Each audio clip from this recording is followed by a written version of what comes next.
Every pregnancy needs utmost care and attention. But certain pregnancies need a little extra attention. An Rh negative mother carrying an Rh positive baby is at increased risk of complications. BSV is at the forefront to ensure safe delivery in every Rh negative pregnancy.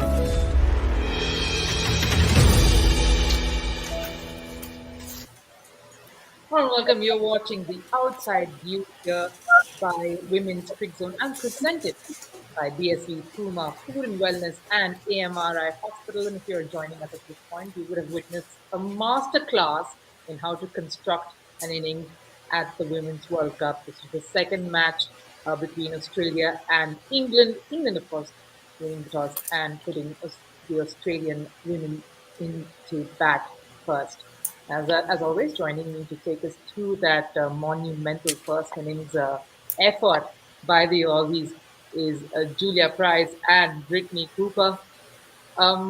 We have to talk about the partnership first and sort of break down this whole first innings mammoth effort that they put up, because you're watching it and you're watching it, but it just sort of becomes magical as it goes and you don't sort of realize it. Julia, first thoughts, before we of course go into the individual performers. Yeah, well, it was off to a bit of a slow start, I thought, from the Australians, a bit of a sticky deck. It was holding up a little bit and it was going to be tough. So I thought initially maybe our prediction of 280 was going to be a bit too big. But Rachael Haynes, batted beautifully and just took her time and that patience. She hadn't had the best series leading into this. Against England, she'd only scored about 45 runs. So, she's one of those determined characters, and that's where experience comes in, where she just stuck out there, worked hard, and she's going to reap the rewards, not just today, but for the rest of the tournament because of the effort that she put in today. So a great start from the Australians, obviously, with Rachael Haynes getting that 100. Brittany, that's the target. We want to speak about the partnership, and of course we will once we get the scorecard in place and we can sort of take us through that particular batting display by Australia. Clearly a champion effort there, and there we have it. Didn't have to really go through the entire lineup. It's just those two women out there who sort of dictated the proceedings there. Rachael Haynes, 130 of 131 deliveries, and of course Meg Lanning, who's obviously made a habit of being in big partnerships, and we're going to talk about that as we move ahead in this show. 86 of 110, and some lovely late hitting by Beth Mooney as always. Before we go to the bowling separately, let's speak about this moment for now. Brittany, speaking about that partnership, a 311 run target. Mentally, what does that do to a side? When you're coming in and you're just like, okay, that's a massive total we need to breach. Well, mentally, it's playing on my mind because I am studying, the form England coming into this World Cup. How are they going to chase it now? I'm not saying it's not chaseable, but I know it's going to be playing on the batter's mind that yeah, that's a serious total. No. Australia just showed why they are the number one ODI team in the world, because just how Mooney and even look at Perry that came after that excellent start by Haynes and Lanning. It just made their batting a lot easier. The way that they planning, as Julia said, they started very slow. I thought like they was going to get about 240, but once they digged in and stayed and applied the service, that the batting got a lot easier. And I think that's exactly what every team want their top order to do, to stay there and bat most of the overs. Right. And let's just talk about this partnership first. And we do know, someone like a Meg Lanning makes it a habit of being in one. She has that calm head about her. She's a captain for a reason. We'll get into, of course, her in a bit. But just speaking about that partnership alone, Julie, take us through that a bit. I think they paced themselves really well, and possibly that left-right combination really sort of helped things along too. Yeah, and the fact that they know each other extremely well. I think they've played together for a long time. They used to play club cricket together in Victoria, so they know each other's games really, really well. They lost Lisa Healy in the 9th over, and you could just see them building into it. And they got to about the 20th over, and you could just see there was a little bit of a switch, I think, where they just sort of started to have the patience and to understand what the wicket was doing and how that they were going to sort of go on from there. They started actually getting 3 scoring shots per over minimum from that point onwards. They just absolutely smoked it. And, you know, that could be anywhere from 12 runs and over, or 18 runs and over, which it wasn't, to just 3 runs and over. So it was constant turning over. There weren't any maidens in between there. Dot balls were really hard to come by. Rachael Haynes particularly took a long time to really get going. She at one stage was 7 off 28 and then ends up nearly at 100% strike rate. So good lesson for your kids out there, you know. You can have a bit of patience and really build into your innings and just really get the read of where things are. And obviously the English attack started to get a little demoralised, I think, you know, thinking where on earth do I bowl and what do I do? And that's the job of a batter is to really make sure you wear down the bowlers in one-day cricket particularly. But yeah, their partnership was fantastic, and then obviously pushed into another partnership after Lanning got out with Mooney as well, another 60-run partnership. So it's amazing how quickly it can happen, but those partnerships are so key. And we mentioned before about Tammy Beaumont and her role for the English, and that's exactly what she needs to do, is make sure she can let the rest of the order accelerate off a really good base that you're setting them, and a 200-run partnership or pretty close to it is a good way to have a base. Yeah, we'll come into the run chase and we'll look at how they would plan to sort of go at it. But just to reiterate the point that Julia made, and I'm just going to sort of go through the innings progression or the partnership progression in a sense, because they kind of scored the bulk of it.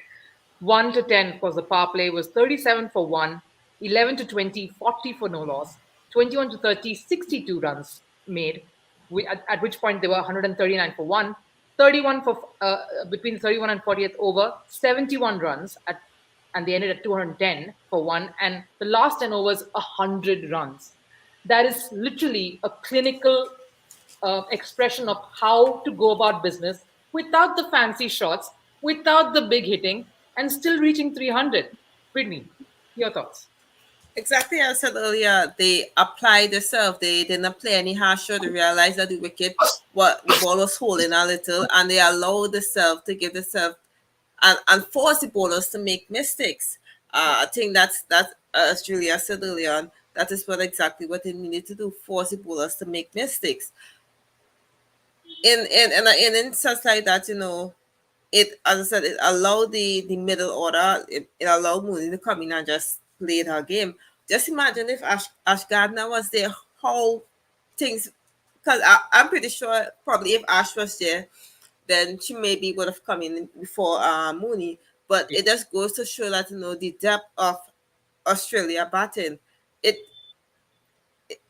for me, it would be amazing to see, you know, on a more batting friendly wicket, how much you will actually get on a normal day. I was really looking for Meg Lanning to make her 100. I'm sure already have 300 in New Zealand, and I know she like these conditions. Because look at her average in New Zealand; it's really, really high, and it's unfortunately to get out to a ball like that, you know, a ball that, you know, you expect to be hit all around the park, but it just goes to show that the leadership roles Australia have in the team, and they understand what is needed to do to win against a team like England.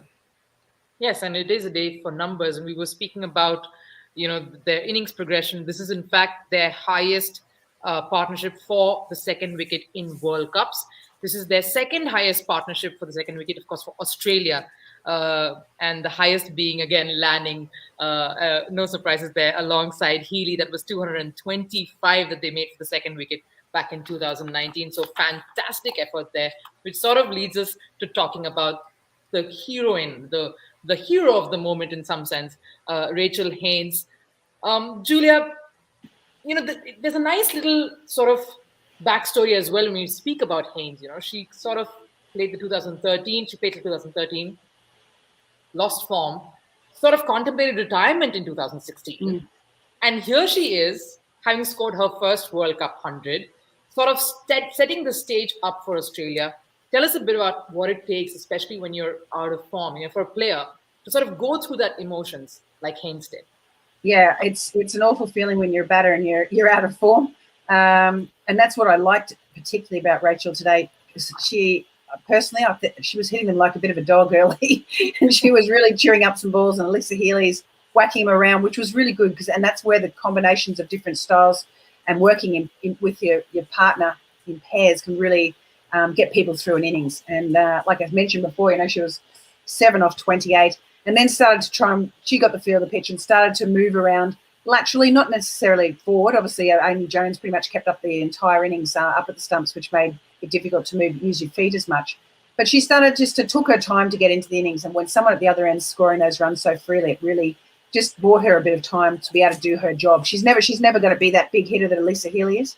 But she was really clear on what her role was, and her role was to stay out there, generate it. The longer she's out there, the better her strike rate's going to get. So for me, she's done an amazing job. It is a great story with her coming back into the team and being made captain back in 2017, a bit of a surprise, and then has really, gone from there with her leadership, being a vice captain to Meg, and a really good foil for Meg as well. She's a very serious, they call Meg Lanning serious Sally, but Rachael Haynes is a pretty serious character herself, and Meg's probably starting to loosen up around Rachael. So the two of them are really good in that vice captaincy role together, and obviously batting together.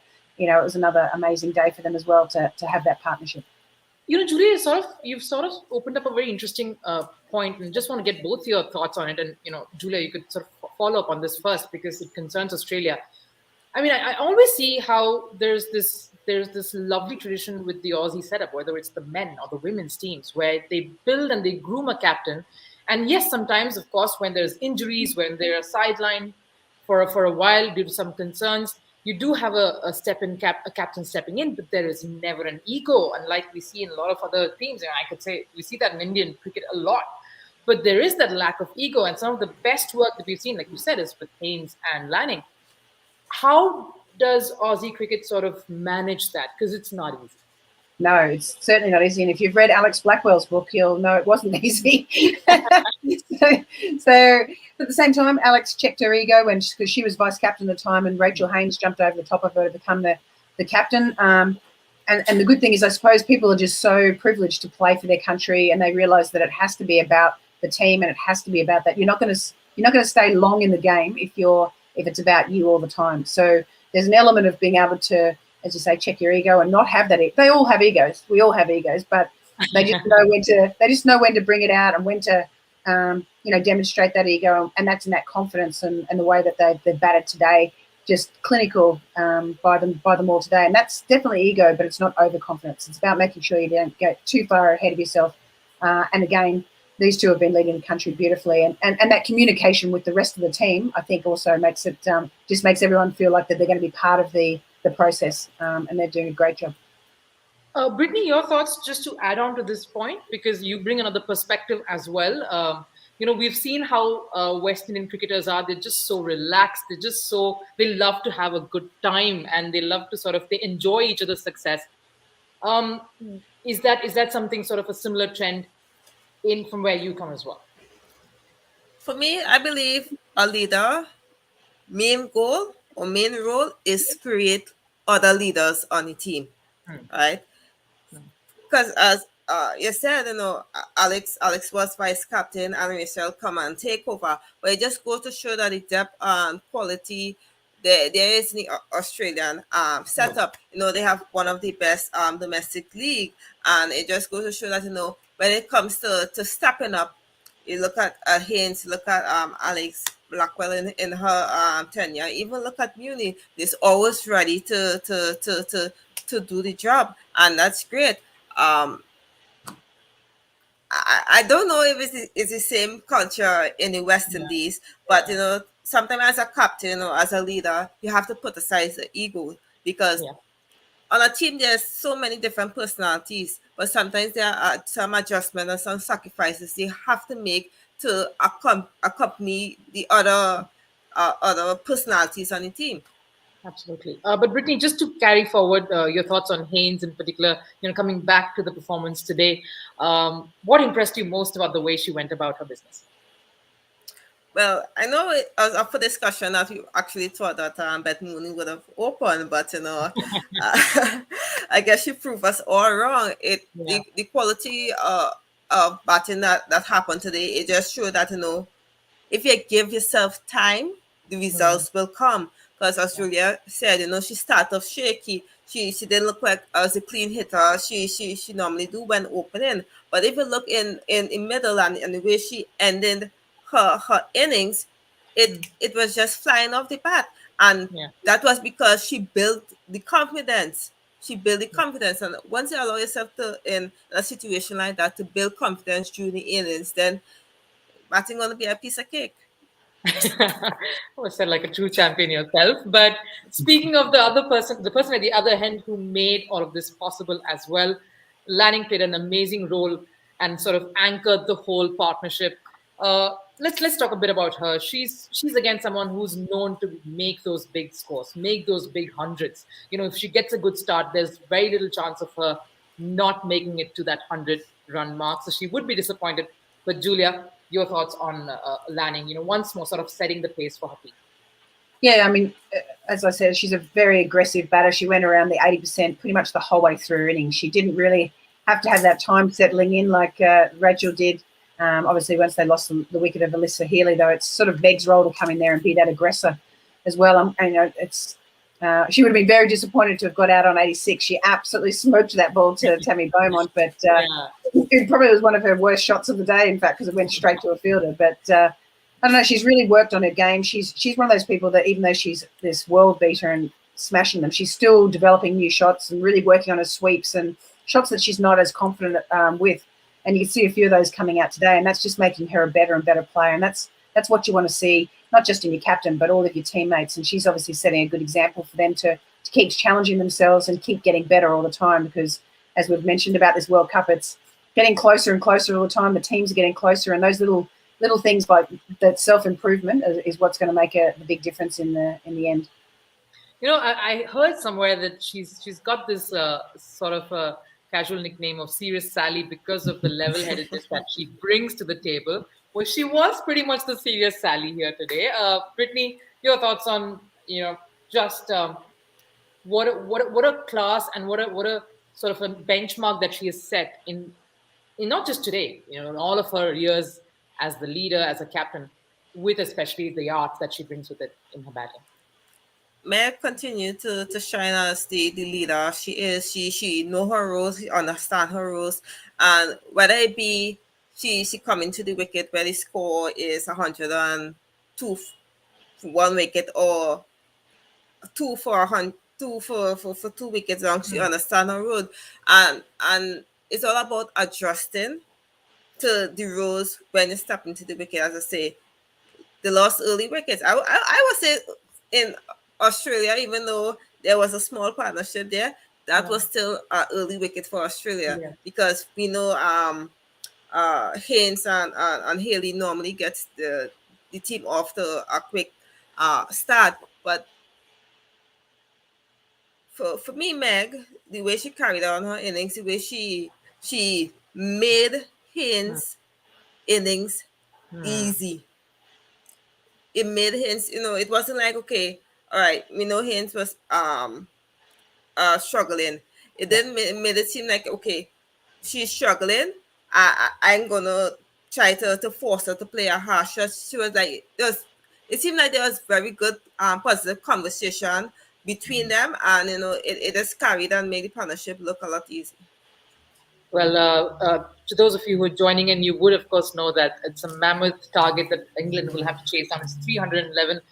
It's probably a huge score, massive score here at a World Cup stage. And if you do have questions to our experts, Julia Price and Brittany Cooper, then please just do send it in, and they'll be happy to engage and answer your queries. But just to sort of also look a bit of it at the bowling, that sort of suffered a bit today at the hands of some amazing work. And if we could just look at the bowling scorecard just to get an idea of how difficult it was out there for a team that is one of the best sides in the world. Catherine Brunt, Anya Sharpsell, Natalie Siver, Kate Cross, Sophie Eccleston were the bowlers who came in and pitched today. But really very little. I mean, Shubsole sort of the most economical there in some ways to sort of plug back the starts right at the top, but not the most happy occasion for England. Just what could they have done differently, Julia? Is there something that is there a trick that they missed? Yeah, it was. They probably just didn't bowl to their fields today, I think, and they also tried way too much. So I think T20 cricket maybe have snuck in there, and they were just trying too hard to get the wicket. It was certainly a wicket that really helped them early on. If they just got their lengths right and they just kept bowling a little too short or a little too full, if they're just bowling that back of length, which like it was a test match that they played just recently, that sort of length was really tough for Australia. There was still a bit of movement, and your Shrubsole got some good swing as she always does early. But I just think they just probably tried too hard to get the wickets early. 1 for 37, like you said, Brittany. Australia wouldn't have been happy with that. They were struggling a little bit, and yet England kept trying to get them out all the time, as opposed to just bowling in good areas, letting the pitch and letting the ball do some work for you and setting those fields accordingly. So to me, I think, they just got a little stuck. Siva was probably the only one later on that was really trying a lot of variations. Kate Cross did get a bit of tap, and normally she bowls those back of lengths beautifully, but I think she just overpitched a few things, a little bit of width where it should have been. Their fielding wasn't too bad, but yeah, generally I just think their plans probably just needed to be a bit more patient about how they were going to go about getting these wickets, keeping that pressure on the batters by just bowling in really tight areas and effectively probably bowling to one side of the field. Brittany, you'd like to add on to that something? Your thoughts on the way England went about their business with the ball? I was very confused as to why Heather didn't take the ball and try to break that partnership. I mean, I understand it went into a game plan and you say 5 bowlers, 10, 10, 10. But in a situation like that, in a partnership like that, where you have her being, a world-class bowler in herself, because the record shows she can do it, and you also had Dunkley who could do it also. So I was really confused that they were under pressure, but they decided to just stick and wait it out, and that's not something you normally see from England. You see, okay, you're coming hard, you're going to come back harder. So I was really hoping that neither take the ball and you try something. For me, the even though Julia said they tried to do something, I don't think they tried enough tactically in terms of night bowling or even trying Dunkley, because they could have been long hops and bad balls to stick wickets. We know of that, so something could have happened, but I would have loved to see that they tried to do something. Right, but we have to look ahead because this is, of course, all also going to be a huge daunting challenge for the England batters when they come out later. And the one person a lot of hopes and expectation would be Tammy Beaumont. She's been in red hot form. This is exactly what that looks like since 2017. 41 matches, 1,721 runs, average touching 50. A lot will depend on exactly the tone she sets, wouldn't it, Julia? Yeah, we mentioned that at the beginning of the show, just what her role would be and how vitally important it is. The fact that she's been in the ODI team of the year. I mean, she's been rewarded for that. So we know that she can get these runs and, has been in some great form, discounting the Australian series. But as we mentioned, good pitches over here. I mean, if Australia can do it, technically, England should be able to do it. They do have a really good lineup. Heather Knight is class, Siva is class, Tammy Beaumont we know is class. And Australia only lost 3 wickets, and 2 of those in the last few overs. So to me, if they just play a smart game, probably, model it a little bit on how the Australians went about it, get a real feel for that wicket, and then start working on it from there, find out where your boundaries are, rotate that strike. The running between wickets was also excellent from Australia as well. And that's what they need to be doing with the English team as well. So it's possible, but it is a daunting task. But Tammy needs to get 100 pretty much and stay out there and have some big partnerships, exactly like Meg and Rachael did. Yes, and Brittany would like to sort of weigh your thoughts in on what Australia would have to do in order to make sure they don't do that. I mean, there's one player who we can probably focus on, someone like a Megan Schutt, obviously has been around for a while. If you take a look at how she's performed as well for the Australian side, you know that there's a lot riding. There's a lot of hope from her as well, a lot of expectations from her as well. 28 matches since the 2017 World Cup. Very healthy economy there. 51 wickets. That's quite mammoth as well. But they'll be really, really comfortably placed to sort of defend this. But what is it that they will have to keep in mind as well? Simple. Not allow England to build any partnership, because just take a lesson from the first innings. England allowed Australia to build partnership, and we saw the total Australia was allowed to put on. So key thing is for Australia not to allow England to build any partnership. I really believe that the key wicket's going to be Winfield Hill and Amy Jones, because we know they are lacking in form. But once Australia be able to get those two batters and don't allow them to build any partnership around Knight, Beaumont, and even Wyatt, then I believe it chances are that it will be a easy win for Australia. Right, and you're getting your predictions.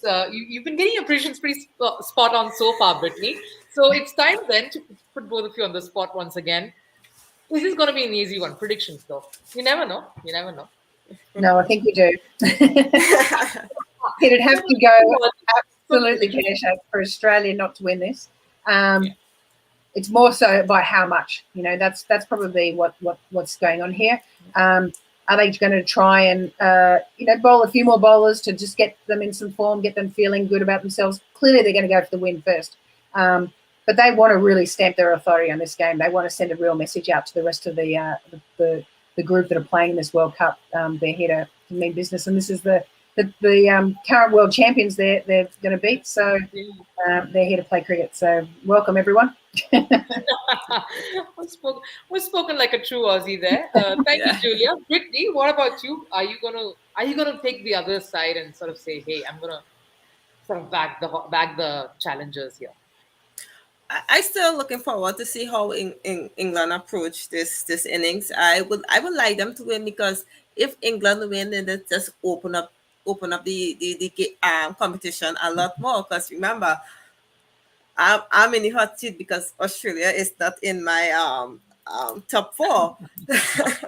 But just to be a little more specific, if it do come down to Australia winning, I would like to see the win by at least 75-80 runs. I think it would be really good to get that net run rate up early in the start of their competition.